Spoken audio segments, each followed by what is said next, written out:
इसके parliamentary democracy में time honoured British parliament से ये तय हुआ है कि जो भी विपक्ष का अगर कोई गठबंधन है तो सबसे बड़े दल का जो नेता होता है वो बनता है। इसमें चर्चा का कोई 1% भी कोई गुंजाइश नहीं है।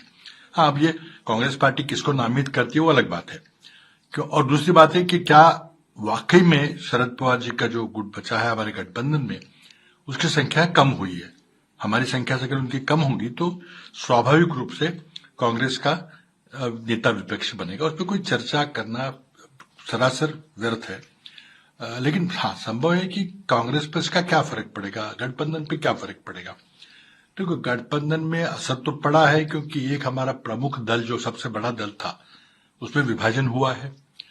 जो 30, 27, 30, 35 जो भी एमएलए अजित पवार के साथ गए हैं वो हमारे साथ थे।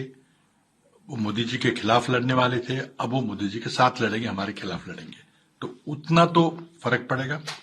मैं समझता हूँ कि 4-5 लोकसभा क्षेत्र में उसका फर्क पड़ेगा। देखिए, एक तो ये मामला सारा एनसीपी के अंदरूनी मामला है, internal affairs of the NCP. लेकिन राज्य की महाविकास आघाड़ी पे इसका फर्क तो पड़ेगा, इसलिए बोलना भी जरूरी है। अब एनसीपी में, जिसे हम यहाँ पे राष्ट्रवादी कांग्रेस कहते हैं, उसमें एक बंटवारा तो हो गया है चाचा भजती में, और काफी बिटरनेस है, काफी कड़वाहट दिखेगी कल। तो ये एक जो बात कही जा रही कि क्या पवार साहब ने अनुमति दी थी, बाद में दूसरा गुट बाद में जाएगा, मैं समझता ऐसा कुछ नहीं है। ये सब रणनीति दिल्ली में तय हुई थी कि अजित पवार को साथ लेना है, और हमारा मानना है, हमारी जानकारी है कि 2-1 महीने के अंदर, जब तक एकनाथ शिंदे जी के खिलाफ विधानसभा के अध्यक्ष के पास जो कार्रवाई चल रही है उसमें फैसला देना पड़ेगा, शायद 10 या 11 अगस्त से पहले। तो उसमें शायद निलंबित होंगे, क्योंकि बचने का कोई रास्ता नहीं है। जो संविधान का जो 10वां परिशिष्ट है, जिसको हम एंटी डिफेक्शन कानून, दल बदल कानून कहते हैं, उसका उल्लंघन हुआ है, बराबर हुआ है, और उसमें कोई बचने की उम्मीद नहीं है।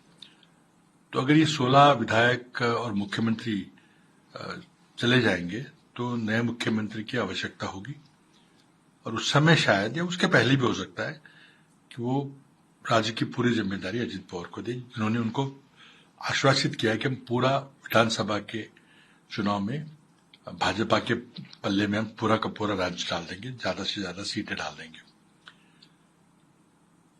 अब भाजपा आलाकमान ने शायद अजित पवार पे विश्वास किया है, लेकिन एक तो भाजपा के अंदर, आरएसएस के अंदर, और जो शिंदे गुट है उन विधायकों के बीच में बहुत ही नाराजगी है, क्योंकि